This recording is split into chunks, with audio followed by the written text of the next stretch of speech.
selamat datang di podcast Laksar CPNS Kementerian Perhubungan. Saya Arifin Kurnia sebagai host kali ini akan membahas tentang isu kenaikan BBM. Di sini saya sudah kedatangan 4 rekan saya. Yang pertama ada Mbak Dalina. Halo Mbak Dalina. Yang kedua ada Mbak Dianti. Halo Mbak Dianti. Halo semuanya. Ada Mas Imam. Halo Mas Imam. Halo semuanya. Dan yang keempat ada Mas Fajar. Halo Mas Fajar. Halo semuanya. Apa kabar semua hari ini? Alhamdulillah sehat, Mas. Sehat. Semangat ya, Selalu meskipun semangat. hari Ya. libur ya. Semangat.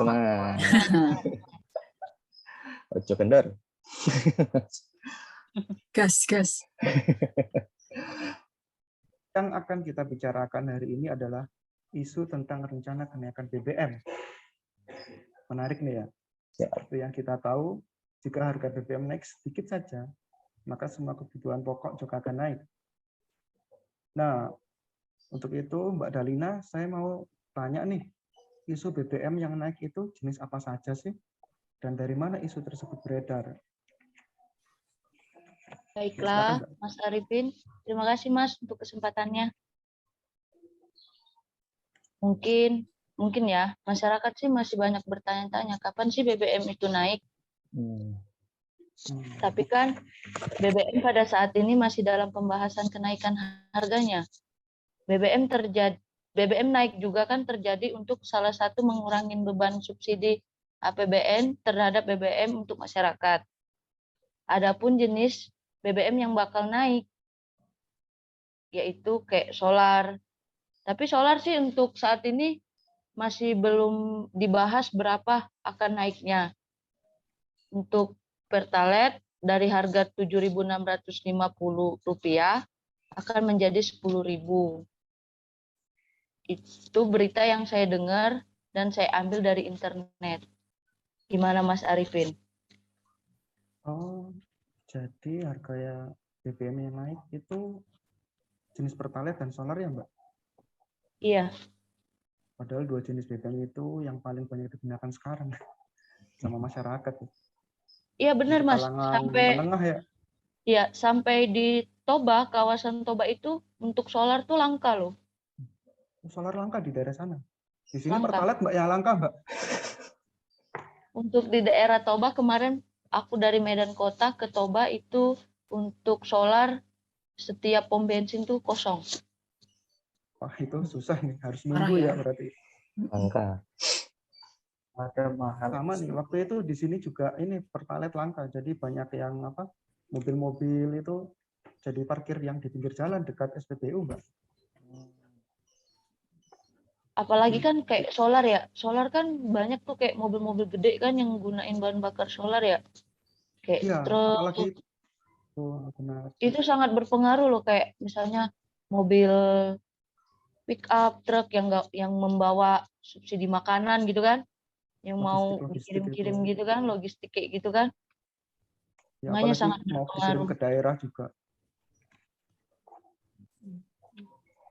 Jadi kalau menurut Mbak Dianti nih, kenapa harga BBM bisa naik dan apa alasan pemerintah menaikkan harga BBM tersebut, Mbak? Oke, terima kasih Mas Arifin. Jadi rencana kenaikan harga BBM bersubsidi ini kan memang sedang jadi isu panas ya akhir-akhir ini. Ya bagaimana enggak? Misalnya kalau rencana ini memang direalisasikan, efeknya itu akan sangat besar terhadap seluruh aspek kehidupan masyarakat, terlebih terhadap masyarakat dengan kondisi ekonomi menengah ke bawah. Lantas kita nih sebagai masyarakat umum pasti bertanya-tanya kan, apa sih dasar pemerintah memberikan sinyal kenaikan harga BBM? Nah, jadi berdasarkan penjelasan dari Menteri Keuangan itu Ibu Sri Mulyani mengatakan ada beberapa hal yang menjadi pertimbangan penting dalam mengambil keputusan terkait harga BBM. Yang pertama itu untuk menjaga daya beli masyarakat. Nah, Ibu Sri Mulyani menurutkan kalau di Indonesia itu daya beli masyarakatnya berbeda. Masyarakat kelas menengah ke atas memiliki daya beli yang cukup tinggi. Nah, memang nggak jarang ya kita kadang lihat di SPBU mobil-mobil keluaran terbaru, terus yang kapasitas cc-nya di atas 2000 itu ikut antrian di Pertalite atau solar. Padahal kan kalau mobil yang cc-nya di atas 2000 itu termasuk kategori mobil mewah ya. Lalu tingginya daya beli masyarakat kelas atas ini membuat konsumsi BBM bersubsidi semakin besar ketimbang yang dinikmati sama masyarakat kelas bawah. Itu pertimbangan pertama. Yang kedua itu adalah kondisi APBN. Nah, pertimbangannya yang diperhatikan yakni kapasitas APBN dalam menahan kenaikan harga BBM di tingkat masyarakat. Sebagaimana yang kita tahu ya, harga minyak dunia kan lagi terus meningkat, itu akibat isu global yang sampai saat ini masih menjadi trending topik ya, yaitu perang antara Rusia dan Ukraina. Nah, demi menjaga daya beli masyarakat selama masa pemulihan ekonomi, pemerintah itu telah menahan kenaikan harga BBM dengan menambah anggaran kompensasi dan subsidi energi. Hanya saja, jatah subsidi yang ditetapkan itu tidak cukup untuk konsumsi sampai akhir tahun.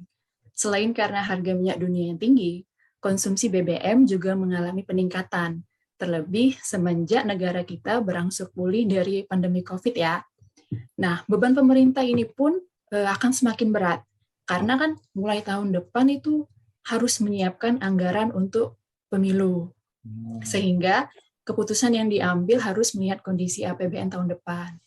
Itu pertimbangan kedua. Kemudian pertimbangan ketiga, itu harga rata-rata minyak mentah Indonesia cenderung tinggi.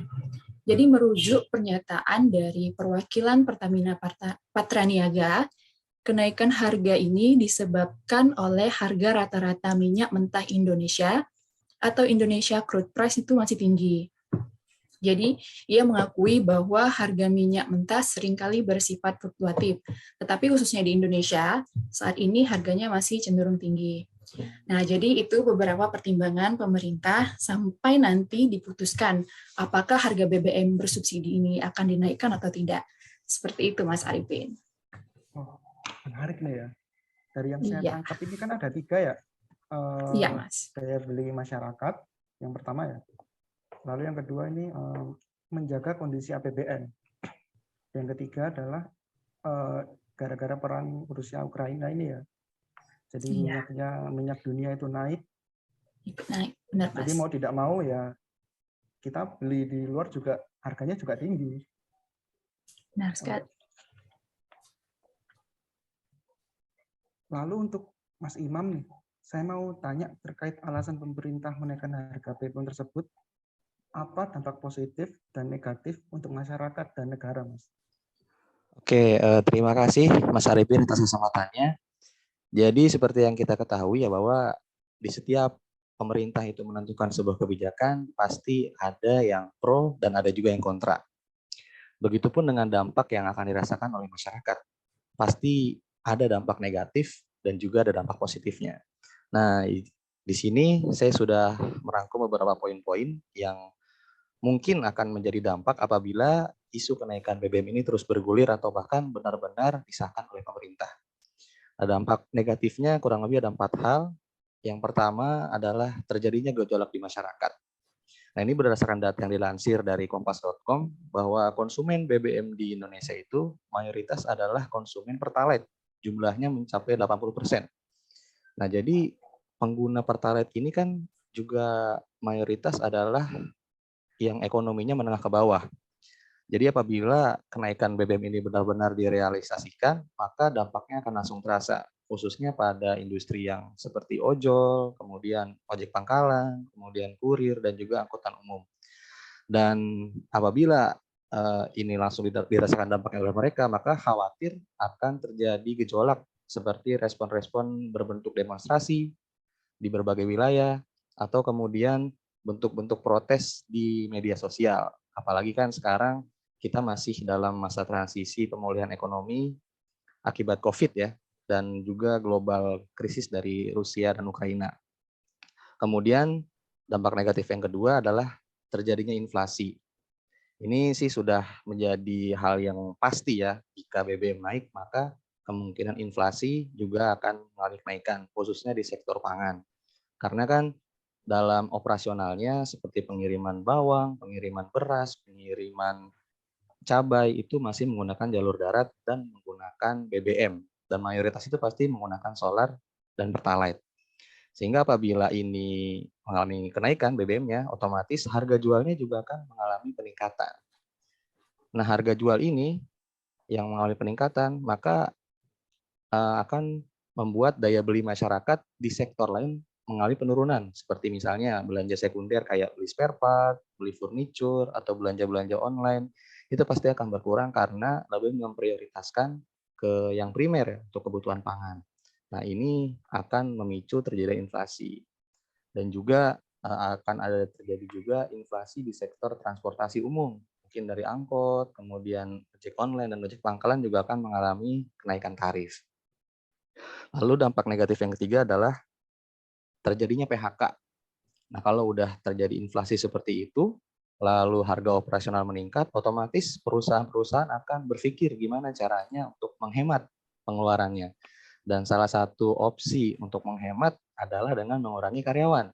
Sehingga apabila ini benar-benar terjadi, maka pemerintah harus benar-benar memperhatikan nih efeknya kalau terjadi PHK besar-besaran. Kemudian dampak negatif yang keempat adalah kemungkinan naiknya angka kejahatan. Jadi karena adanya gejolak, kemudian inflasi, lalu PHK, maka bisa jadi angka kejahatan juga akan meningkat karena desakan ekonomi ya. Maka pemerintah juga harus benar-benar memperhatikan keamanan apabila benar-benar menaikkan harga BBM. Oke, itu untuk yang dampak negatif. Dan untuk yang dampak positifnya juga saya ada 4 poin. Yang pertama adalah berkurangnya kemacetan. Ya, jadi mungkin apabila BBM ini benar-benar dinaikkan, maka banyak masyarakat yang akan beralih ke transportasi umum seperti kereta atau busway. Namun ini juga masih jadi masalah karena tidak di setiap tempat atau daerah di Indonesia ini sudah memiliki KRL dan busway. Banyak juga yang masih mengandalkan bahan bakar minyak. Maka pemerintah juga harus memperhatikan hal ini. Kemudian untuk dampak positif yang kedua adalah berkurangnya polusi udara. Karena dengan naiknya harga BBM mungkin akan muncul kesadaran di masyarakat untuk berpergian menggunakan kendaraan seperti sepeda atau mungkin berjalan kaki. Jadi mereka akan ada rasa kayak lebih bijaksana gitu. Yang tadinya jauh dekat naik sepeda motor, sekarang bisa jauh naik motor, kalau dekat mungkin bisa naik sepeda. Dan itu akan mengurangi polusi udara di sekitar kita tentunya. Lalu untuk yang ketiga, dampak positif itu adalah memperkuat APBN dan subsidinya bisa lebih tepat sasaran. Nah, ini berdasarkan berita dari nasionaltempo.co, Bu Sri Mulyani itu bilang bahwa besaran subsidi yang disiapkan pemerintah tiap tahunnya adalah, maksudnya untuk tahun ini adalah 502 triliun. Itu angka yang cukup besar ya untuk sebuah subsidi yang pada nantinya hanya menjadi asap.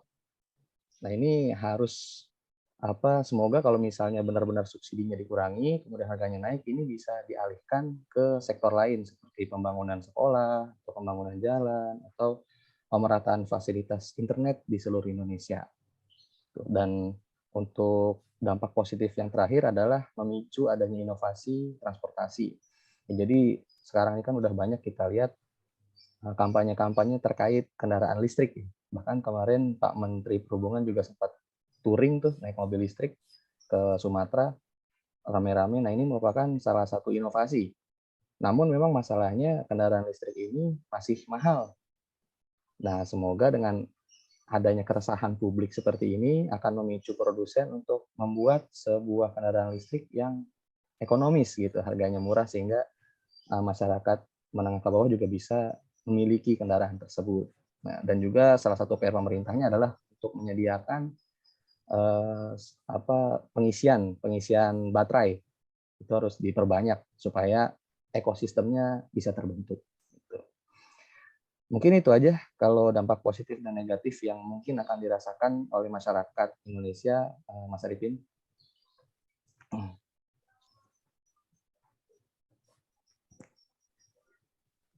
Masih di mute, Mas. Mas Arifin masih di mute, Mas. Jadi ada 4 poin ya ini dari negatif dan positif ya Mas. Iya betul Mas Arifin. Saya tangkap sih yang dampak negatifnya lumayan ngeri ya. Gejolak yang di masyarakat, lalu terjadi inflasi, bahan baku pokok naik, semuanya naik, terus terjadi PHK, dan nanti orang-orang jadi pengangguran, susah cari kerja juga, dan yang puncaknya mungkin naiknya angka kejahatan, Betul. pencurian, ini itu dan Betul segala sekali macam. Mas. Tapi di sisi lain juga ada dampak positifnya juga ya, Mas. Seperti berkurangnya kemacetan. Orang-orang beralih ke transportasi umum Betul. supaya menghemat pengeluaran biaya buat BBM kendaraan mereka sendiri. Lalu berkurangnya polusi. Nah, ini juga untuk kota-kota besar seperti Jakarta atau Surabaya itu kan polusinya setiap pagi, siang, sore, Wah, luar malam biasa itu. tuh Mas. Ruwet. Saya kan asli Surabaya ya, jadi ya sudah merasakan dari Waduh. kecil sampai sebelum CPNS ini tinggal di Surabaya soalnya. Lalu memperkuat APBN. Nah, benar nih Mas, alokasi untuk APBN mungkin bisa dialokasikan ke yang lain untuk pendidikan misalnya, atau yang Betul. bermanfaat yang lain. Lalu memicu inovasi transportasi. Nah, ini menarik nih, yang tentang mobil listrik. Soalnya di tempat saya ini area tambang nikel, Mas. Waduh. Kapal-kapal itu yang bongkar muat nikel itu rata-rata di sini memang nikel. Jadi ya semoga pemerintah bisa membuka sendiri produksi nikel kan untuk bahan baku baterai mobil listrik. Nah, kita sudah bisa membuat pabrik yang bisa mengolah bahan tambang nikel. Mungkin selanjutnya bisa memproduksi mobil sendiri. Amin. Dengan harga yang Amin. ekonomis ya Mas. Harga Amin. Tapi harganya harus ekonomis ya. Betul. Iya, harus. Dan aman. Lalu Ekonomis. kalau bisa sih ini juga membangun untuk tempat ngecasnya. Iya, betul tuh Mas. Tiba di tengah Charging jalan station atau ya. apa gitu, ya ada charging station. Di tengah jalan lalu tiba-tiba mogok kan nggak lucu ya Mas. Pakai power bank Mas. Power bank. Kita tinggal telepon kerabat atau siapa teman minta tolong gitu bisa. Nah ini kalau listrik ini gimana ini? Betul. Jadi itu ya. Lalu untuk Mas Fajar, dari pernyataan teman-teman tadi, mungkin Mas Fajar bisa memberikan solusi dan harapan kepada isu kenaikan BBM tadi, Mas. Silakan. Terima kasih Mas. Ya, terima kasih Mas Arifin atas kesempatannya. Ya, menurut saya pemerintah Indonesia saat ini harus melihat akar permasalahan sebenarnya dengan harga BBM tersebut. BBM ini jadi masalah karena permintaan yang tinggi. Kalau regulasinya hanya menaikkan harga, pasti tidak akan menyelesaikan masalah tentunya ya. Jadi akan terus mengurangi rakyat. Ya, setidaknya ada 7 langkah konkret yang bisa pemerintah lakukan dalam menyelesaikan masalah kenaikan harga BBM ini. Yang pertama, melakukan perbaikan tata kelola energi yang ada di Indonesia yang semakin hari semakin buruk. 2, meluruskan kembali paradigma bahwa seluruh sumber daya alam yang berkaitan dengan hajat hidup orang banyak harus dikuasai negara. Tidak boleh asing maupun swasta. Salah satunya adalah BBM.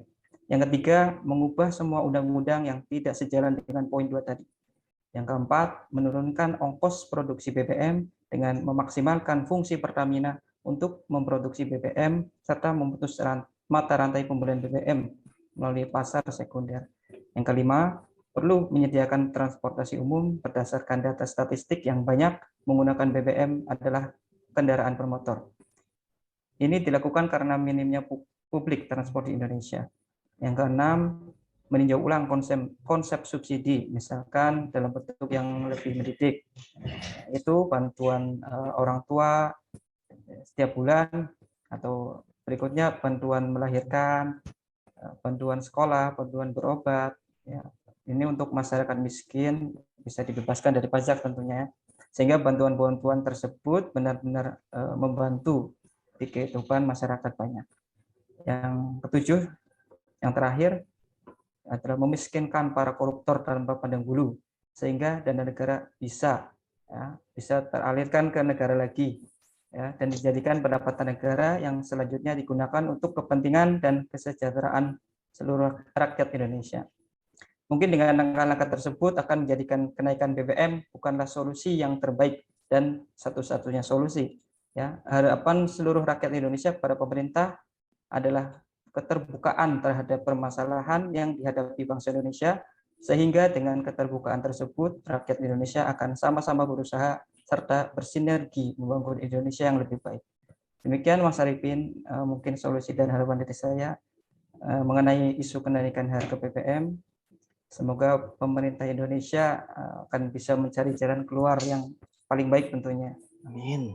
Demikian Mas. Amin. Terima kasih Mas Fajar atas solusi dan harapannya. Wah, lengkap sekali, panjang ya. Apalagi tadi ya ini, yang keroknya nih kayak koruptor ini, yang harusnya dananya untuk kemaslahatan rakyat, masyarakat itu malah dikorupsi. Memang benar harus korupsi itu harus dimiskinkan sampai ke akar-akarnya, dimiskinkan juga. Tanpa pandang bulu ya, dan harus dihukum seberat-beratnya. Tentunya Mas. Jadi semoga apa yang disampaikan Mas Fajar ini tadi dapat menjadi bahan pertimbangan oleh pemerintah ya. Ya, siapa tahu ada staf pemerintah yang melihat podcast ini.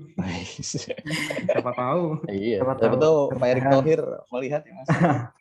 Iya. Lumayan. Ini dibuka pabrik gitu ya di daerah nikel sini di saya ini. Ya, boleh. Betul. Nggak kerja ya?